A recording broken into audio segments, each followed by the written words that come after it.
প্রেম আর বিবাহিত জীবন কখনোই এক হয় না। কয়েক বছর প্রেম করে প্রিয় মানুষটাকে বিয়ে করাটাই সাকসেস নয়। আসসালামু আলাইকুম প্রিয় ভিউয়ার্স, যে যেখান থেকে আমার ভিডিও দেখতেছেন আপনাদেরকে অসংখ্য ভালোবাসা, শ্রদ্ধা ও সালাম। আশা করি আমার পাশে থেকে পুরো ভিডিওটা দেখে যাবেন। আজকে এটা হচ্ছে রান্নার একটা টিপস। করলা অনেকেই তেঁতোর কারণে খেতে পারেন না, তো আমি এখানে লবণ দিয়ে হালকা একটু বাফিয়ে নিচ্ছি, এই কারণে যে তেঁতোটা কম লাগবে। তো আমি লবণ দিয়ে নিলাম, একটু বাফিয়ে নিব, মানে একটু বলক তুলে নিব, তুলে সে পানিটা ফেলে দিব। কিছুটা তেঁতো পানির সাথে চলে যাবে। তো এদিকে হচ্ছে মিষ্টি কুমড়া নিরামিষ হবে ফোড়ন দিয়ে, কালো জিরা ফোড়ন দিয়ে। তো আমি এখানে মরিচের গুঁড়া, সব কিছু একটু কম কম দিয়েছি, হালকা দিতে হয়, এগুলো তো মশলা দিতে হয় না। মরিচের গুঁড়া, হলুদের গুঁড়া, ধনিয়া গুঁড়া, জিরা গুঁড়া আর আদা রসুন বাটা দিয়ে আর মরিচ ফালি দিয়ে লবণ দিয়ে নেড়ে চেড়ে নিচ্ছি। একটু ভালো করে কষিয়ে নেব এখানে, মানে একটু ঢেকে দিব, কারণ এখানে 40% সিদ্ধ হয়ে আসলে তারপর আমি এখানে ঝোল দিয়ে দেব। তো 40% সিদ্ধ হয়ে আসছে, তো আমি এখানে ঝোলের পরিমাণটা দিয়ে দিলাম। ঝোলের পরিমাণটা একটু বেশি লাগবে, এর জন্য পানিটা বেশি দিয়ে দিচ্ছি। দেখে নিলাম যার একটু লাগবে, নেড়ে চেড়ে দেখে নিচ্ছি, কারণ এটা সিদ্ধ যেহেতু বড় বড় মোটা মোটা ফালি করেছি, সিদ্ধ হইতে সময় লাগবে। আর ঝোল সহ নামাইতে হয়, নামানোর পর এটা থিন হয়ে আসে, ঝোলটা শুকিয়ে থিন হয়ে আসে। তো এদিকে হচ্ছে ঢেকে দিলাম, আরেকদিকে আমি মাছ ভাজার জন্য প্রিপারেশন নিচ্ছি। মাছ ভেজে করলা রান্নাটা করব সব মশলা দিয়ে। প্লিজ পাশে থেকে পুরো ভিডিওটা দেখেন। আর একজনকে ভালোবাসলাম, তাকে যে কোনো উপায়ে পেয়ে গেলাম মানেই আমার জীবনটা ধন্য হয়ে গেল, আমার ভালোবাসা পূর্ণতা পেল, এমনটা ভাবা বোকামি। কারণ আসল জীবনটা তো শুরু হয় বিয়ের পর থেকে। আর বিয়ের পর থেকে একসঙ্গে মৃত্যু অবধি থাকাটাই সাকসেস। 5 বছর প্রেমের পর বিবাহ করে 5 বছর প্রেমের পর বিবাহ করে তৃপ্তির ঢেকর তুলে সাকসেস মনে করে বহু লোকের সম্পর্ক 5 মাস পার না হতেই আমি ডিভোর্স হতে দেখেছি। বিয়ের আগেরকার শতভাগ ভালোবাসা জিরোতে নেমে আসতে দেখেছি।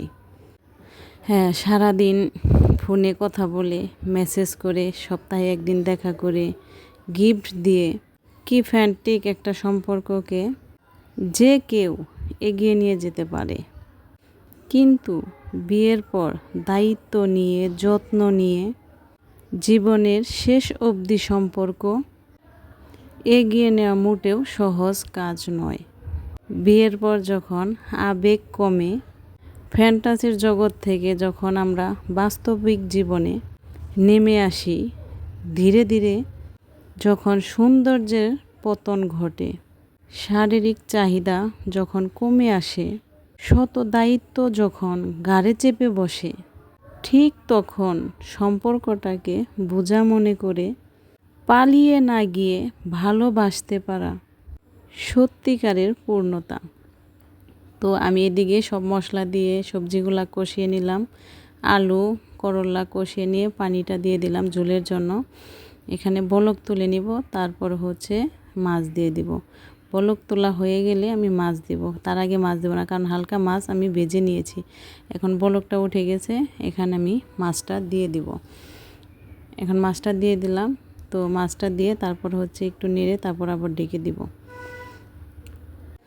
তাই জীবন সঙ্গী হিসাবে তাকেই বেছে নাও যাকে তুমি ভালোবাসো, এবং তার সাথে সাথে যে সকল পরিস্থিতিতে ইভেন মৃত্যু ভালোবেসে যেতে পারার আত্মবিশ্বাস ও সাহস রাখে।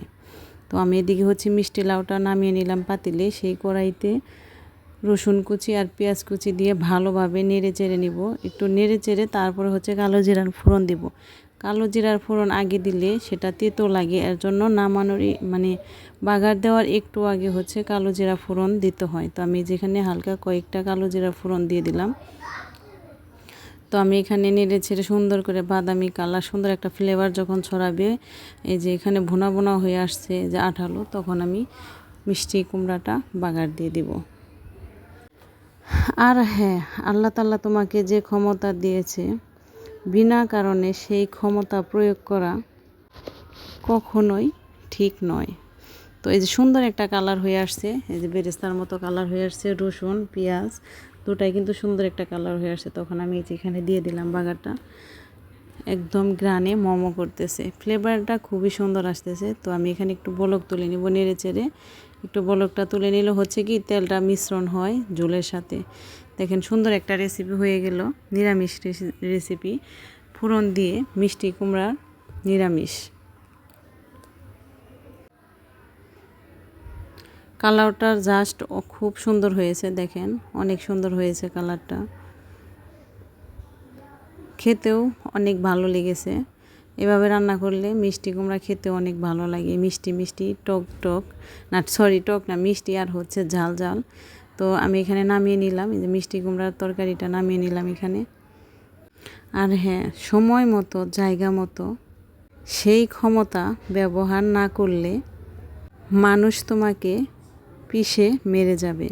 দেখেন সুন্দর একটা কালার হয়েছে, খেতেও কিন্তু অনেক মজা হয়েছিল। তো হয়ে গেল আজকের রান্না আমার, মিষ্টি কুমড়া নিরামিষ কালো জিরা ফোড়ন দিয়ে। কালো জিরা ফোড়নগুলো বাসতেছে, আর এদিকে আমার এই রান্নাটাও হয়ে গেছে। এই যে আরেকটু হবে, ঝোলটা আরেকটু ঘন হয়ে আসবে, মাছ দিয়ে করলা দিয়ে আলু দিয়ে। তো বিশ্বাস না হয় একদিন এইভাবে রান্না করে দেখতে পারেন, অসম্ভব মজাদার। দুইটাই রেসিপি খুবই মজাদার রেসিপি। তো একঘেয়েমি রান্না ভালো না লাগলে এভাবে রান্না করে খেয়ে দেখতে পারেন, ভালো লাগবে আশা করি। তো আমার সাথে থেকে পুরো ভিডিও দেখার জন্য ধন্যবাদ। আসসালামু আলাইকুম।